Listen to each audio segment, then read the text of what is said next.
Well, y'all, thank you for coming. Today, again, we are trying to be sure that everyone is kept up to date on the progress of the virus and the progress of our efforts to fight that virus without destroying jobs and families.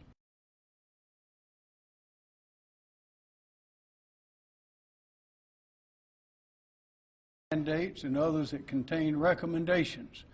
Today, most of those recommendations are becoming mandates, becoming orders with criminal penalties attached.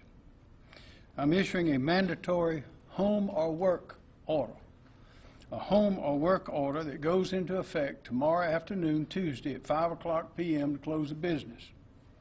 Everyone under this order, everyone should stay home unless they're working, they're visiting family, or recreating outdoors, unless they're obtaining necessary goods or services, and those are the limits.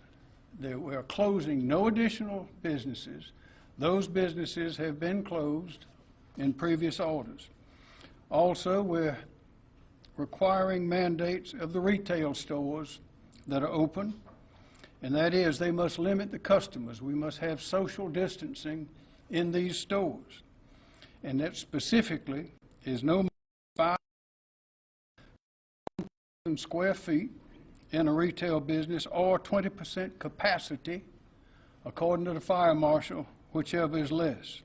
A violation of any of these mandatory requirements is a misdemeanor, 30 days in jail and or $100 fine for each day of violation.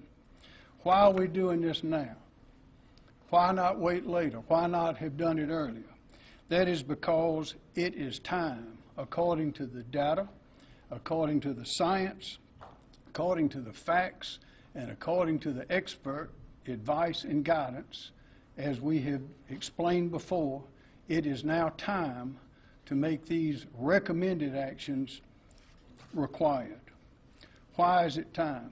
Because too many people, from the statistics, from the facts, from observations, too many people are on the roads, too many people are on the waters, too many people are in the stores, too many people are not complying with our requests concerning social distancing.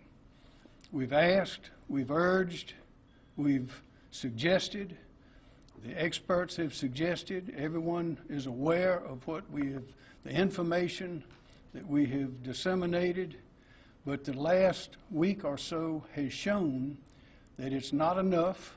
The rate of infection is on the rise, and the rate of noncompliance is on the rise. We hope that this order today will reduce the rising rate of infection and also reduce the rate of noncompliance and also reduce the number of people who are losing their jobs because of these necessary orders. This week, ladies and gentlemen, we had over 200 this week. By the end of this week, we expect to have over 200,000 who have applied for unemployment in South Carolina. That's just the tip of the iceberg. Each one of those 200,000 people likely represents a family. And we know there'll be more. We know there are many more than that have lost their jobs, either because of the market, because of steps taken by businesses and services, or by the orders that we have issued.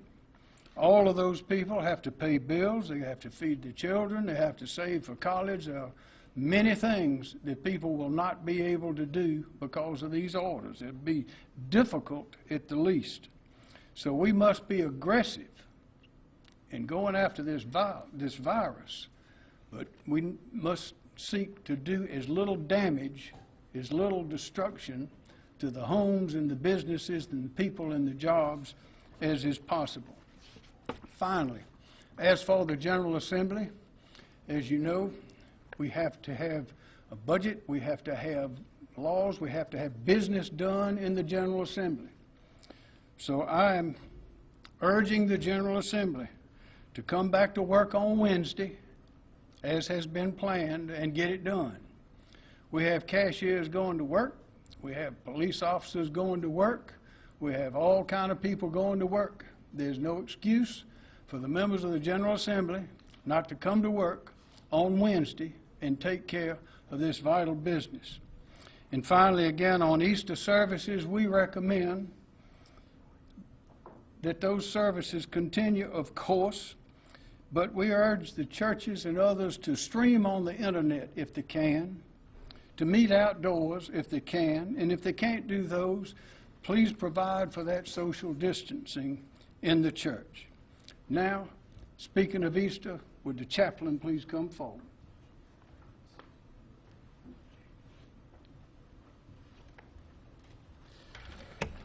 I want us to remember a few words from the preamble of the Constitution.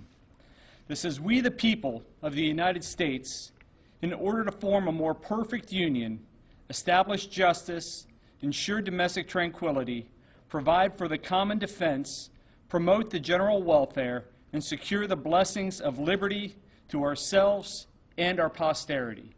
If you would, please pray with me if you're a praying person. Great God, you are a God of unity, a God who requires us to love justice, and who longs for peace and mercy amongst his people. During this time, help us, we the people of the United States, continue to love one another, serve each other, and let the spirit of South Carolina and America shine through us all as we patiently obey and pray for the leaders over us and pray for the healthcare workers and other servant leaders selflessly tending to our needs. I pray all these things in your mighty name. Amen. Dr. Bell. Thank you, Governor. Good afternoon, everyone. We are reporting 183 new cases of COVID-19 as of today, which brings the total number of people confirmed to have the disease in South Carolina to 2,232. Over the last week, we have seen an accelerated rate of new infections.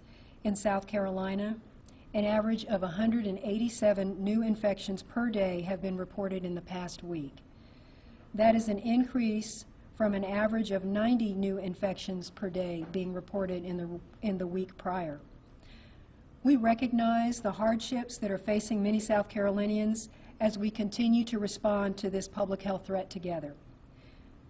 I want to reassure the public that we are working hard together as a team from the local, state, and in concert with our national partners to protect the health and safety of all South Carolinians.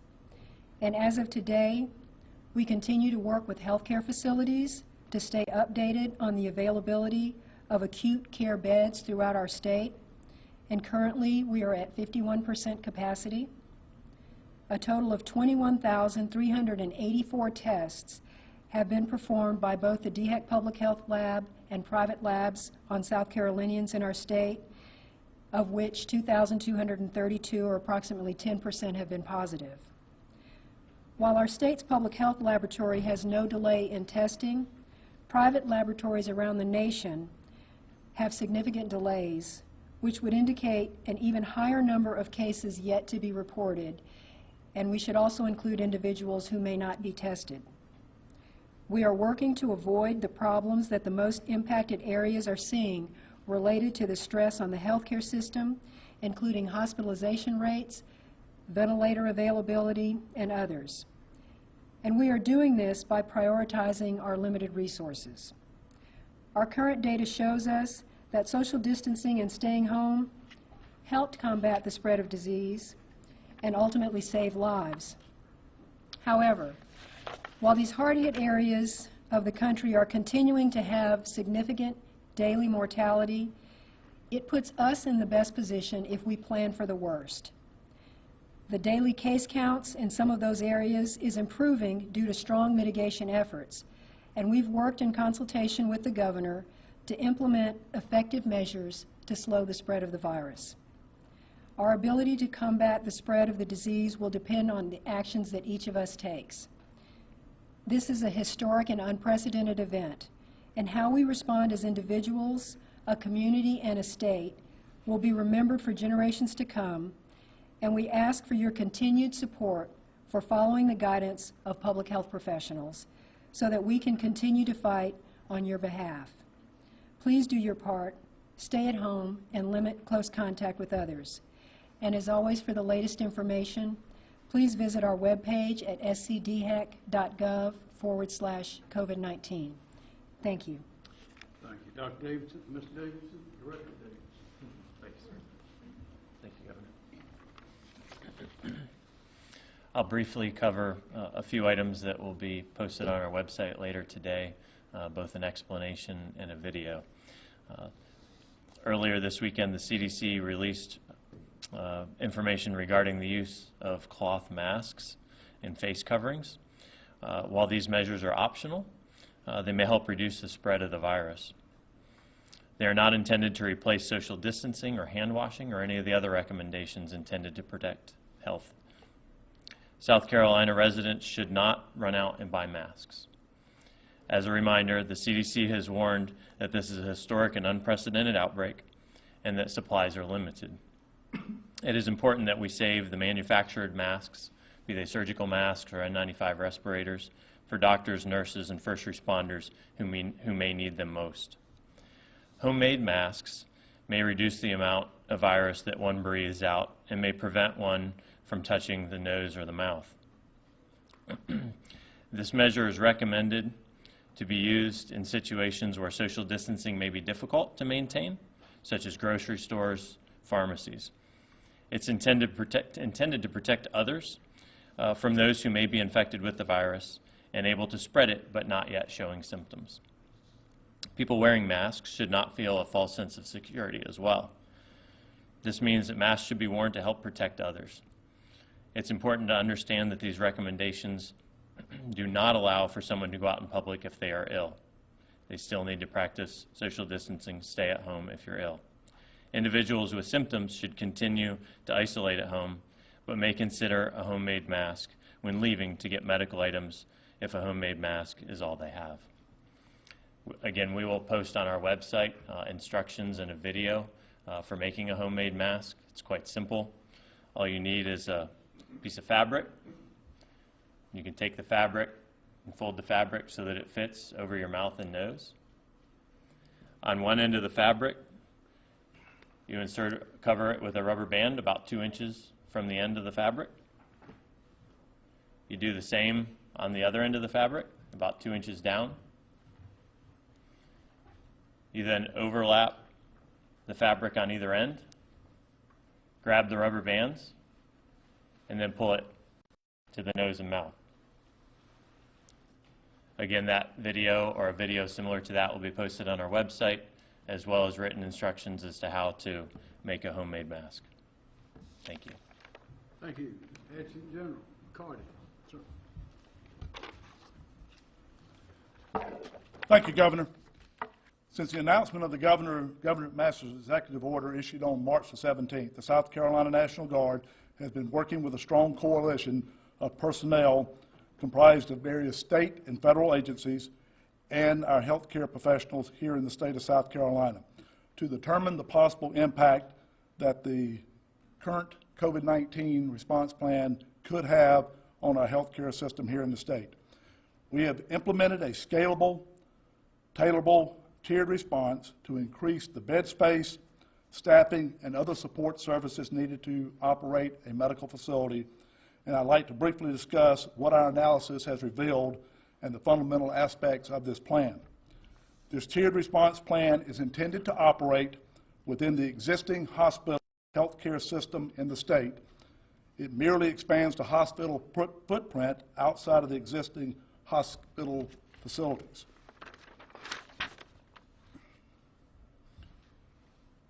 I'd like to recognize some of our participants that have been a part of this process.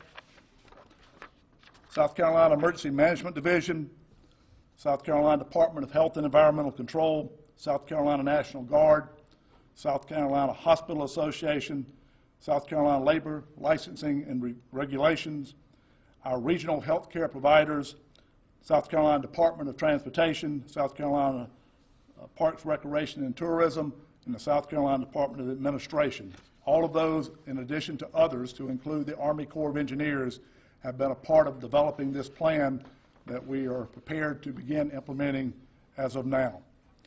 As we have heard from the reports from Dr. Bell and others from DHEC over the last couple of weeks, that this pandemic is an ever-moving target. When I say that, the projections and the numbers that we're looking at have changed, and we anticipate they will continue to change. But for planning our initial plan, which is, again, scalable and tailored to the needs that we may have, our early projections have it that we would have approximately 3,500 potential COVID patients here in South Carolina that could need hospitalization in the early part of May. Again, we will each and every day look at the projections, we will look at those numbers, and we will adjust the plan as necessary to be sure that we're capable of handling the response plan as identified that we will discuss here. Based on today's numbers, you can see the hospital bed space capacity in the state by regions, in the PD, the upstate, the Midlands, and in the low country. You can see the numbers that are currently beds that are used and the current beds that have been made available. And we have noted in the past that the hospitals have reduced elective surgeries and other procedures to allow that capacity to be there, and we appreciate their efforts to do that. In addition, as we look at it, you can see the number of intensive care capacity we have, the beds that are currently being used for ICU patients and those that are available, and the number of ventilators that are being used and those that are available. Again, these numbers will change potentially on a daily basis, and we will always monitor those to ensure that our plan accommodates those. As of today, we have 5,944 hospital beds that are available here in South Carolina.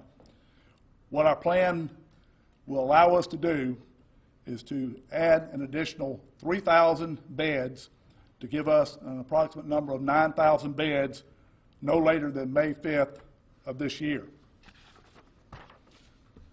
From that planning projection standpoint, in our first phase, by April the 28th, we will add 1,500 beds in either a Tier 1 or a Tier 2 capacity.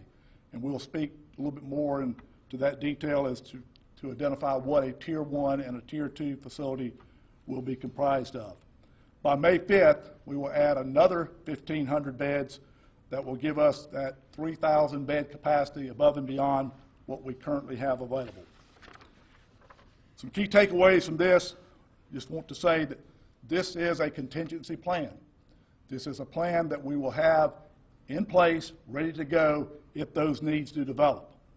It's a plan that's built around the current hospital system that we have in the state, in the upstate, here in the Midlands, in the low country, in the PD, and throughout the state. It is a plan that has been vetted by the South Carolina Hospital Association and by the Office of Rural Health, where they have gone and talked to all the leadership in every hospital in the state. Those members of the leadership have indicated that they understand the plan, they believe the plan is workable, and they support the plan, which I think is very important. I will now like to have Dr. Eric Osmond to come and speak to talk specifically how our tiered plan will be implemented. He is the Vice Chair of the Department of Emergency Medicine and Chief of Preparedness and Emergency Management with Prisma Health. At this time, Dr. Osmond. Thank you, Adjutant General. So what I wanted to do is just build upon what the General has said about the tiered response plan. When we envisioned this plan, it was to really extend the capacity of our existing healthcare system. We're not making anything new or novel. These are simply extensions of the existing systems. So over the last 3 weeks, we've been working with the South Carolina Guard, with the Emergency Management Division, with the South Carolina Hospital Association, and all of our other clinical partners throughout the state to come up with a workable system that is going to give us the bed capacity that we could potentially need. So this is a 3-tiered system, and as I'm sure you're very familiar with, the Tier 3 hospitals are your traditional hospitals. They're the hospitals where we provide critical care services. They're the hospitals where we're able to provide ventilatory management to patients that are very sick. And the role of these hospitals is not going to change. These are going to be the facilities that are going to care for folks that are sick from COVID-19, but they will also continue to care for people that have all of the regular illnesses and injuries that people in South Carolina will encounter. So when we look at the additional expansion, we're really talking about Tier 1 and Tier 2 hospitals. And so the idea behind these hospitals is that we will use them to provide treatment within their scope. So we're going to be in the Tier 2 hospitals providing care that is appropriate for those patients. It won't be as intense as we're going to provide in Tier 3, but it will be professional, high-quality care on the level that South Carolinians will expect. The Tier 1 facilities we're really using for quarantine and isolation of folks. As you know, with COVID-19, one of the most critical things is that people are isolated from others when they're ill, and that people that are high-risk contacts are quarantined and away from others when they're potentially infectious. So when we talk about these medical surge facilities, what we're really talking about is opening some of the shuttered hospitals, creating Tier 2 facilities in coliseums, in arenas, and then also creating tent hospitals if needed. So all of these are options on the table for the Tier 2 facilities. The Tier 1 facilities are really designed for people that are going to be able to provide self-care. So these are not folks that are going to require intense medical treatment. They will require self-care, and we will have a light medical footprint at the Tier 1 facilities to assist and monitor those patients. Should they become worse, they'll be transferred as they would during any other event to a regular Tier 3 hospital for evaluation and treatment. So we believe that this tiering of our hospital resources will allow us to increase our capacity and serve our patients appropriately and safely during the COVID-19 pandemic. Thank you. I would now like to ask Dr. Pat Cawley. He's the CEO at MUSC, and in his position there is the Vice President for Health Affairs, where he will discuss some of the staffing challenges that we face as we work to build this surge plan. Dr. Cawley. Thank you, General. Governor. This plan, on behalf of actually all South Carolina hospitals, I just want to briefly state that we feel we are ready. I want to support what Dr. Osmond said in terms of all hospitals have been surveyed in the past few days, and every single one of those hospitals is supportive of this plan. It is easy to support because this is a mere extension of what our normal emergency operations plans are. In normal emergency operations, we are ready to surge. This one may be a little deeper and a little greater of a surge than usual, but we are ready. I've seen a lot of work across South Carolina hospitals over the past 4 weeks, and I'm confident that we will be ready. On behalf of MUSC, we know this is going to be tough. This is not going to be easy. We have a hospital that normally has about 800 patients in it. We are ready to surge that hospital approximately another 150 beds. To go beyond that into the second level facility, we are going to use our fitness center, which is about a block away from the hospital, to surge another 250 beds, if needed. Once again, this will not be easy. This will require a different level of personnel and how they are used, but we think we are ready. We've been planning and planning hard. This is going to take our nurses, our frontline doctors, our residents, our fellows. This is going to take an entire team to take care of these patients, but I feel confident that we are ready. It'll be a tough month. The surge is likely to last a while. It won't go away right away, but I think we can pull it together, and I'm confident that based upon what I'm hearing across all of our South Carolina hospitals, that those hospitals will be ready to work individually as well as together. So once again, I think the message is, I think we're ready. It's not going to be easy, but I think we're ready to deal with this when it comes. Thank you.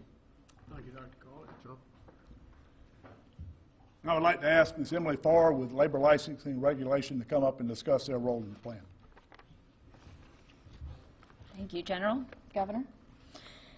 At the South Carolina Department of Labor Licensing and Regulation, we are prepared to support the hospitals in this plan through the licensing and credentialing of qualified healthcare workers to build staffing capacity when and where it may be needed. Since the beginning of South Carolina's first response to the pandemic, the agency and its licensing boards has been working tirelessly to take measured responses and adopt incremental flexibilities to ensure that South Carolina has the resources to combat the virus while still ensuring its citizens are provided with appropriate care and benefit from those flexibilities. So for example, in conjunction with DHEC, the agency waived all state licensure requirements for doctors, nurses, respiratory care practitioners, and physician assistants licensed in another state. This allows additional healthcare workers to come to South Carolina and also serves to expand the use of telemedicine to serve our citizens. We have relaxed regulations so that providers from neighboring states can continue treating South Carolina patients via telemedicine. The Board of Medical Examiners has relaxed regulations related to telehealth to expand availability of medical care. This has allowed doctors, physicians, assistants, and nurse practitioners in certain circumstances to write Schedule II and Schedule III medications via telemedicine without first getting approval from the medical board. It has allowed hospice providers to conduct telemedicine examinations in lieu of traditionally required in-person examinations of patients within 14 days of prescribing medicines for them. It has expanded the ability for the use of telemedicine to treat individuals with opioid use disorder with medication-assisted treatment. We've also expanded access to health care through telemedicine by expanding telehealth to other professions such as optometry, dental, speech language pathology, physical and occupational therapy, and telecounseling for counselors and therapists, to name a few. We have expedited emergency temporary in-state licensure for the Board of Nursing and the Board of Medical Examiners. The agency has also taken measures to help the licensees themselves that are out there on the front line to help us combat this virus. Many continuing education requirements required by professionals are now allowed online. We've extended any renewal or continuing education requirements for our licensees to September 30th, 2020. Given nursing schools full discretion to allow all nursing clinical hour requirements to be done by simulation so that those students could still graduate. We have relaxed other in-person school requirements to allow students to continue the path of earning a professional license. We have also issued practice guidance to licenses from the boards that are provided through links on the website, on the agency's website, to help those practitioners practice safely.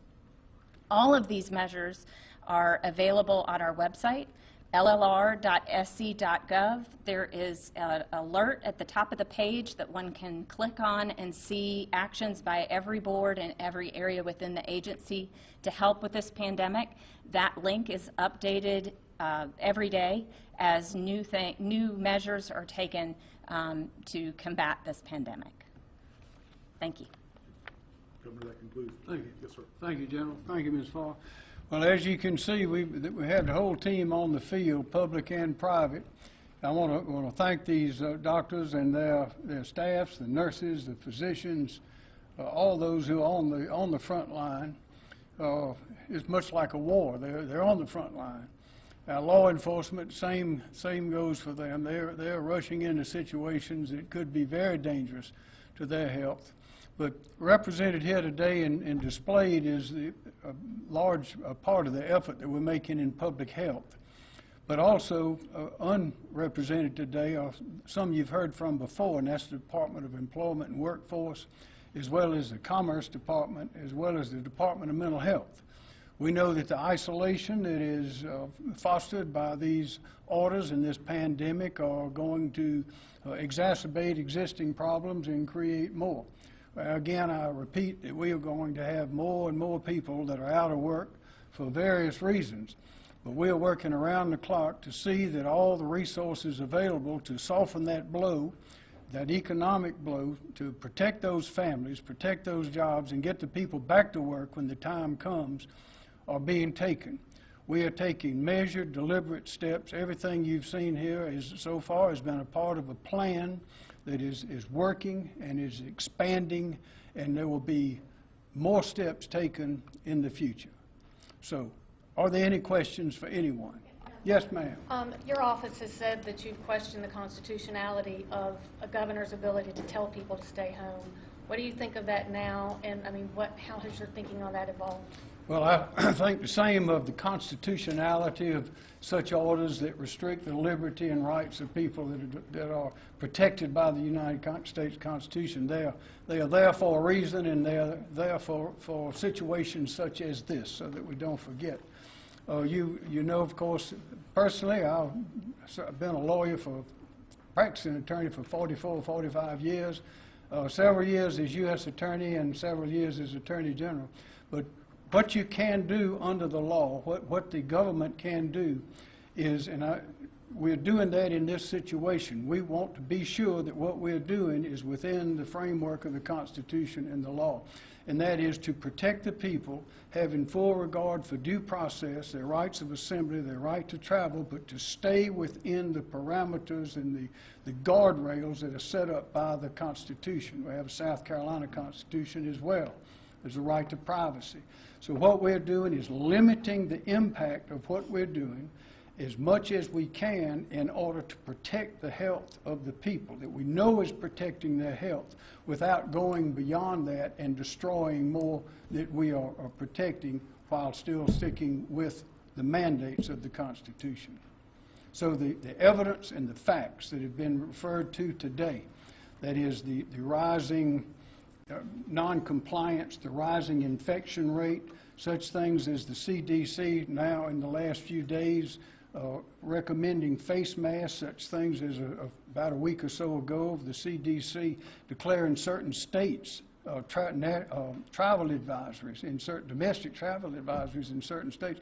All of those things are leading to a point to where it is within the Constitution to use limited need, don't go any farther than necessary, to protect the liberty of the people without depriving them of their rights. And that's what we've done today.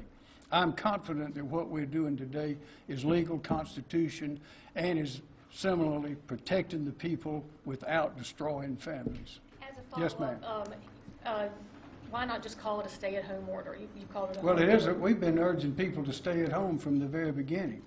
We've been urging. We've had it on 77 signs that we have on the highways. I think we've said that in this is a stay-at-home order. You call it what you like, but it says stay at home. Work and home. Home and work.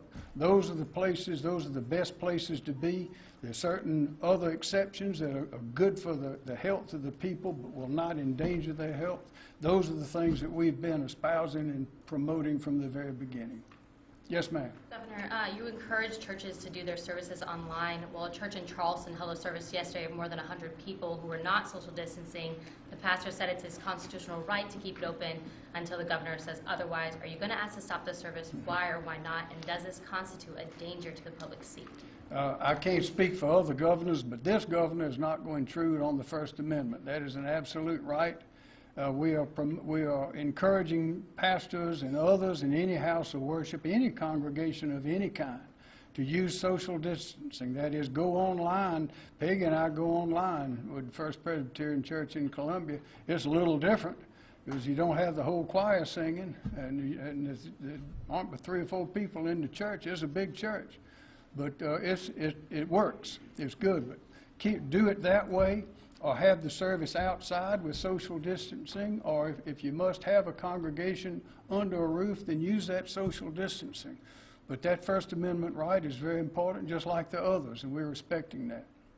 Governor, how are you all expecting to enforce this new mandate for folks? It is a crime. It is a crime to violate it. It is a misdemeanor, punishable. It is a crime, punishable by 30 days in jail, up to $100 for every day of violation. Law enforcement, any law enforcement officer can enforce it, just as any law enforcement officer can enforce the 3 or more rule. That is, if there are 3 or more people that are congregating that are in one way or another or violating endangering public health or the public order, they can be arrested and go to jail and pay a fine every time they do it. Same thing on the water. We had, just in the last weekend, we had Department of Natural Resources was out in force on our waterways, which I mentioned earlier. They busted up over, I think, 2,500 boats that were out on the water and gave a number of citations as well. Ladies and gentlemen, we got to follow the rules. We know what the rules are. They're clear. The orders we've issued are clear. What you've heard from these people today is clear. We have to do it. If people do not comply, then we'll take the next step, and we'll take the next step after that, if necessary, to protect the people. That's what we'll do. We're not going to violate the constitutional rights, but we are certainly going to protect the people with the limits of the power and resources that we have. Governor, Yes, at what sir. level do you want to see motor traffic actually be in the state? What percentage of the normal amount?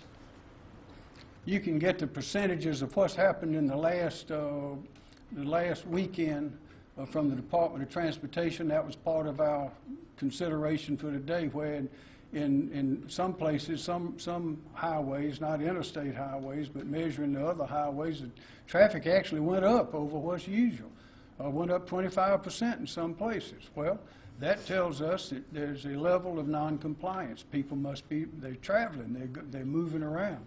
Those kind of things added to this increased,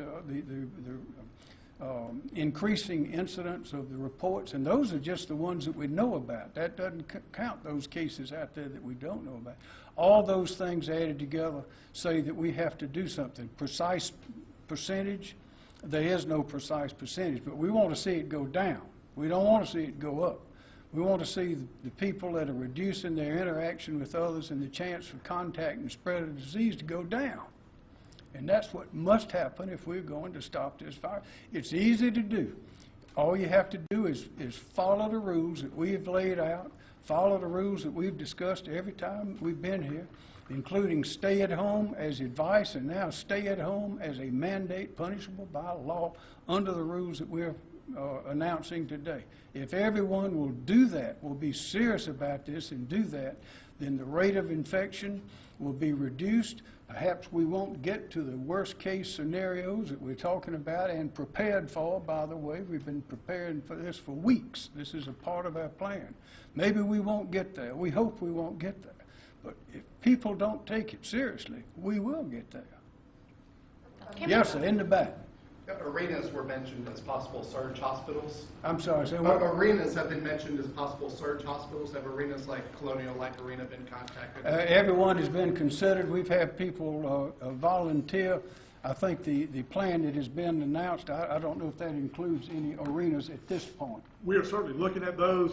We've assessed to date 18 facilities around the state, and these facilities that have either been the owners or those that operate facilities either come forth and says these facilities would be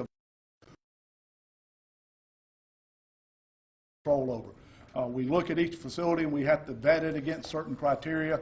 We're utilizing the Army Corps of Engineers, and they're doing this throughout the country now, but we're utilizing some guidelines that they have in place. We're using engineers from the Department of Transportation, from the National Guard, and from the State Guard. The facilities generally have to be ADA compliant. They have to have an adequate restrooms and shower facilities. However, we can contract and put those in place if that's necessary. They must have appropriate fire suppression systems. They must be free from lead and asbestos contamination, and generally all hotels that we are looking at that are built after 1990 meet that criteria.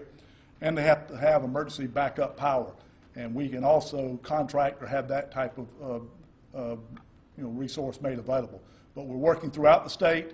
We're looking to have in each of those areas identified earlier at a minimum one Tier 1 and one Tier 2 facility, but we will certainly expand those as needed to accommodate what we believe may be spikes and surges, but we will look to see where we need those facilities built.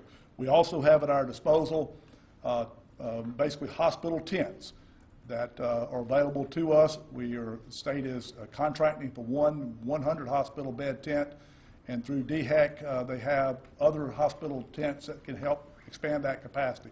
That's a fairly quick turnaround that we can identify an area that may need some immediate assistance, and we could have that up and operational fairly quick. Any fixed facilities, we'll be working through the Corps of Engineers to determine what those needs are, and those will take the greatest lead time, so we'll be moving quickly to determine where those will be and get started on those facilities.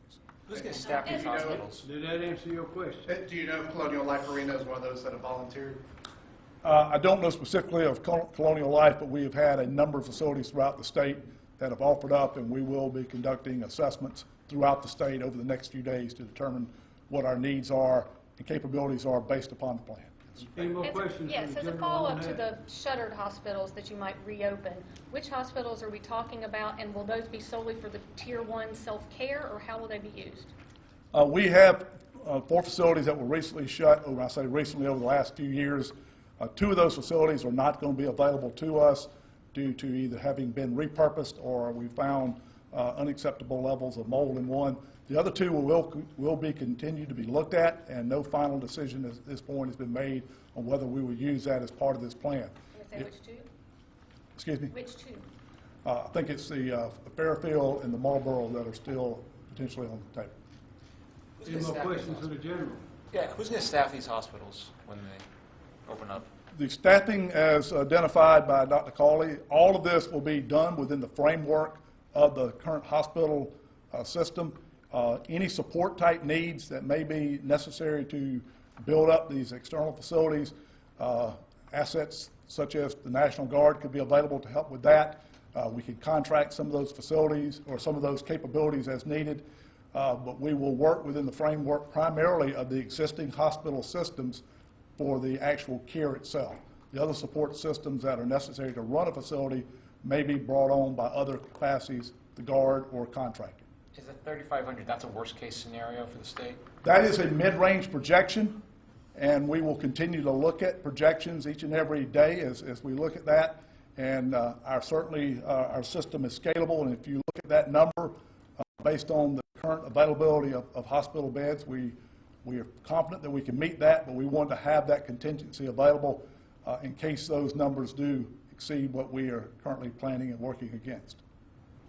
You mentioned the 9,000 beds by May 5th, so is that that is when the 3-tier program will go into effect? Well, we are actually have started that now. When Dr. Cawley mentioned what they have done at MUSC, that process has already started.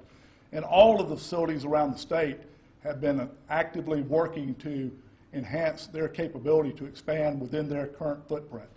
And I talked with Mr. Thornton Kirby with the Hospital Association and with Dr. Adams. Just want to point out this is not an unusual operation that our hospitals do. In the past 5 years with the hurricanes that we've had, this type of plan has been used before. What we're doing different here now is just using some additional facilities to help expand on that footprint. For planning purposes, we'd like to have these tiered facilities within a reasonable geographic space of the primary hospital. And for planning purpose, we've used 5 miles, but that number was just arbitrary to get us started. But certainly as the needs may exist and what the hospital is better capable of supporting, we will adjust our plan to suit those needs. Any more questions for the general? The 35. Right here. Go ahead, Sean. Well, it's actually sort of a joint question. We're talking about needing a lot more medical staff, and we're gearing up, and yet we're being told that hospitals are laying nurses and other people off. So how are we going to staff these geared up facilities? Well, I can speak on behalf of MUSC only at this point. It is true that this event, this COVID-19, is affecting the entire economy, and it's affecting hospitals and health systems in 2 ways. That in one way, we're being dealt with significant financial challenges, and another way, we're having to deal with the large surge of patients coming. At MUSC, we're going through this adjustment right now. It is not, what we're doing, the adjustment we're going through, will not affect frontline nurses, frontline doctors. What we're doing to make that adjustment is particularly support staff that at this point in time we feel don't need to be part of that surge. And so those are the staff predominantly affected. So once again, I'll just reemphasize, this is not affecting frontline nurses, nursing techs, respiratory therapists, or anybody that provides direct patient care, including our doctors as well. So those staff members would not be laid off or furloughed? That is correct. But those staff members have already been affected by this, right? And they've been affected by this because of the great decrease in hospitalizations, surgeries, ambulatory visits. They typically flex to volume, and they have been affected in that the number of shifts they may be covering in the last 3 weeks has greatly decreased. Now, that may be okay because in the next 4 to 6 weeks, they're probably going to greatly increase. So there's been this period of time where the number of shifts that they typically work is down, but it'll go much higher in the next 4 to 6 weeks. Is it possible then they could be hired back after a very temporary layoff? Well, I'm going to reemphasize, we are not laying off, not at MUSC, we are not laying off frontline workers. We're not laying off frontline nurses, nursing techs, respiratory therapists, doctors, anyone that works on the front line taking care of patients, we are not laying off. Can you give us some examples of who is being laid off then, for the lay folks who don't understand what's considered frontline? Well, there are often people in the background that work maybe quality work or some registries in the background, billing folks, things like that, things that are often in the background that during something like this where we have to prioritize patient care in an environment in which we must be fiscally responsible, we have to prioritize frontline workers. Any more questions for Dr. Coley at the moment? Another question for Dr. Osmond of Prisma Health. Doctor? Where does Prisma Health stand on the COVID testing backlog, or is that caught up? Our testing is very caught up as of today. We're working closely with DHEC, our internal labs, and then also with some of the private labs. So we feel pretty confident today that we're caught up on the vast majority of that testing. Are there any more questions? Yeah, so for him. Yes, in the back. Yeah, Governor, the South Carolina got pretty much everything it asked for out of the federal stockpile. Is it good to have a friend in a high place? I mean, why do you think South Carolina, while some other states didn't get as much, why do you think South Carolina kind of got everything it asked for? Well, we've been asking for everything that's available. Of course, it is all, the way it is sent out is by population generally and also including need. There are factors. But the administration, the Trump administration, is working overtime to get factories and producers to come online and switch from one thing to another. And we have a lot of them right here in South Carolina that'll be announced, if they haven't already been announced, the people that are coming over and making masks and face shields and tests and all sorts of things. It's an across-the-board effort, but we talk with the federal officials every day. Someone in our group is on the phone probably at every minute during the day talking to the federal officials, being sure they know what our needs are and that they are sending us everything that is within their power. But a lot of the things that we need, we must get from the private market. And therefore, we, just like everybody else, just like the hospitals, we don't just get it from the federal government. So I assure you that our team is working around the clock to see that whatever we need, we get. You remember a year or so ago, the DHEC lab ran out just about of the reagent that's used for the test. Well, we ended up, we got busy and made that need known, and overnight we got the reagent that we needed. So our team is alert in everything that is available out there, whether it's medical supplies, personal protection equipment, unemployment benefits, loans for small businesses, loans for sole proprietors, loans for 1099 or unemployment for those people, 1099 small businesses and others that are usually not a part of the unemployment scheme. They are now. And we are working to be sure that the administration, those in charge of those federal agencies and regulations know what we need here. And we are working vigilantly with our congressional delegation, Senator Graham, Senator Scott, all the others, to see that anything that is available, we will get. Dr. Osmond. Yes, right here. hold on. You made an order to close non-essential businesses, but gun stores have stayed open. I'm sorry, say what? You've made an order to close non-essential businesses, but gun stores have stayed open. Why are they considered essential? Because there's a constitutional right to have and bear arms. That's the Second Amendment. Another Yes, ma'am. staffing question. Are we losing a lot of nurses, the frontline people, to New York and other places that might be paying more right now? And if so, are we tracking that? We're not, as has been explained, we're not losing, but I'll let these gentlemen answer that question. We've seen some nurses and doctors go. I think they're wanting to go to a place where at the moment they're needed. So we've seen some low level, but I wouldn't say large numbers at this point. Dr. Osmond, can you comment on what types of staffers at Prisma have been furloughed? Are they nurses? No, I mean, we're really in the same position as MUSC. None of our frontline doctors, nurses, technicians, people that are going to be providing care. I mean, this is a challenging time for healthcare, but, you know, we're taking the exact same approach that MUSC is. Is it impacting your readiness, having those people laid off? I don't believe it's affecting our readiness. I mean, our frontline staff remains intact, committed, on the job, and it is not impacting the readiness at all. Do you have any layoffs or any other furloughs planned? Sort of out of my lane. Governor McMaster, when will benefits from the CARES Act be available to folks? Which one is the CARES Act?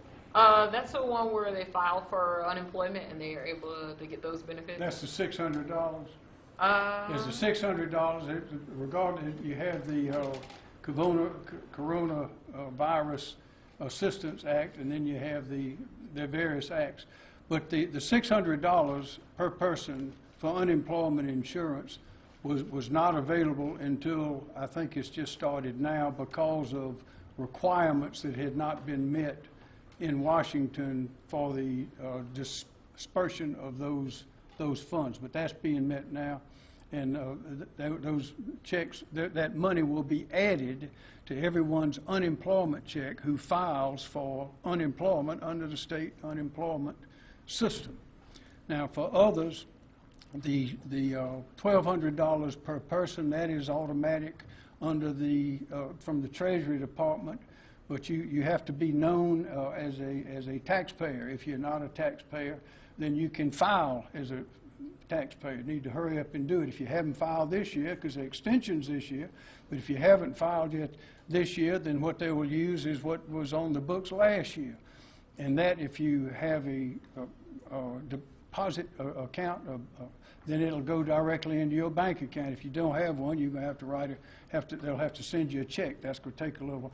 All of those things are being handled. There were some restrictions and rules that had not yet been thought out and finalized in the government, the federal government, but they are now, if they haven't been, they are being, will be very soon. So those checks should start flowing immediately. We were working with Director Elsie, Department of Employment, Workforce, and Department of Commerce.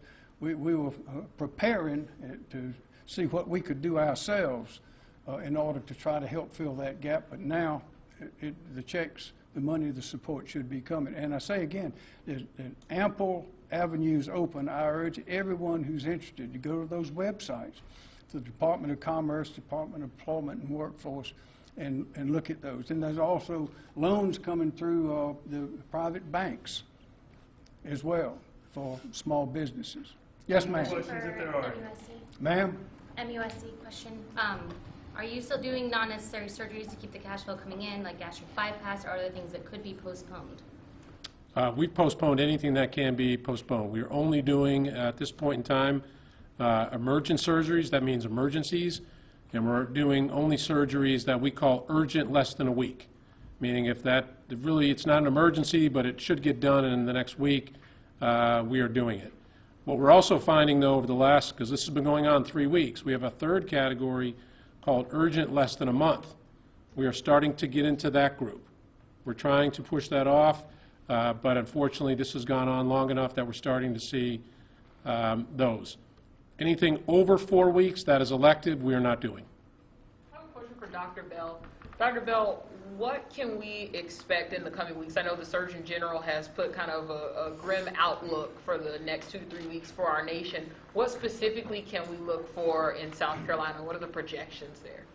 Well, we have projections, but it's very, very difficult to really answer specifically what to expect.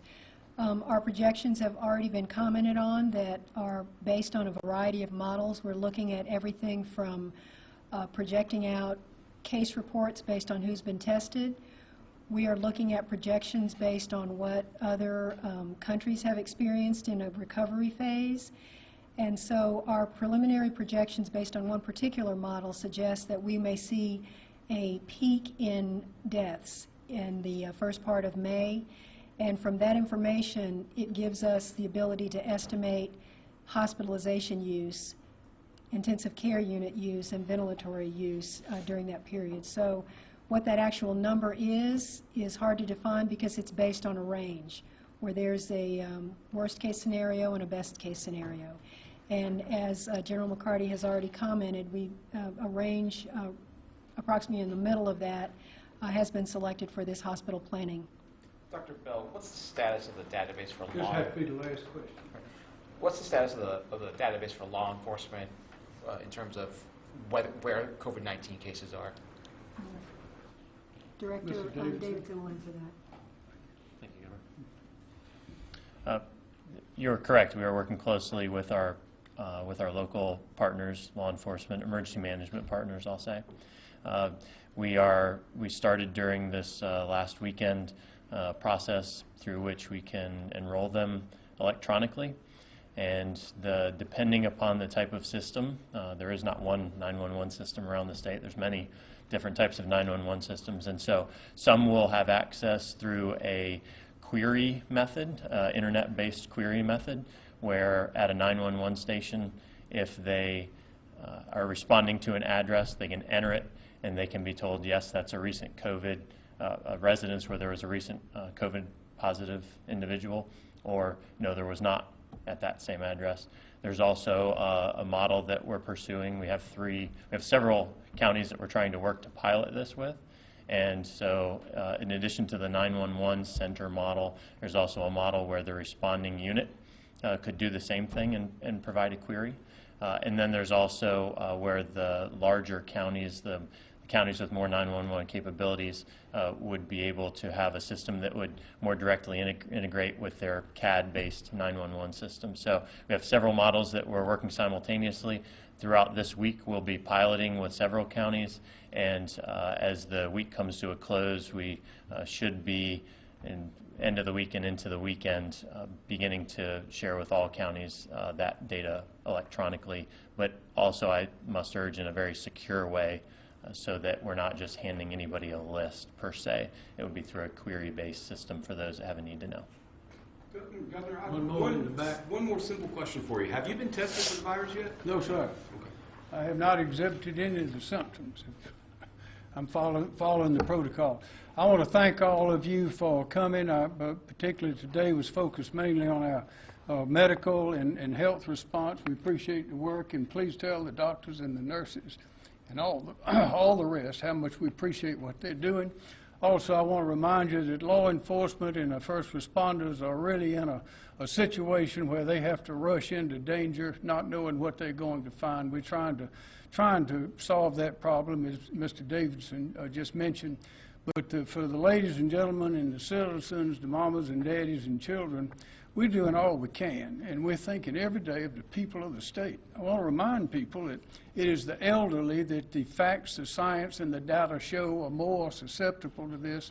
Those older people, particularly those with underlying conditions, the highest percentages of those up in the 90% range, those are the ones that are succumbing to this illness. So I'd like to urge everyone to be careful about your mama, your daddy, your older people. Be careful about them, and remember that the social isolation involved in this, as it increases as we go along, the social isolation has an impact on people. And that's why our mental health community is standing up. I assure you finally that every resource we have in South Carolina is thinking about nothing but the health and safety and the future of the people of South Carolina. And we thank all of you for being here again today.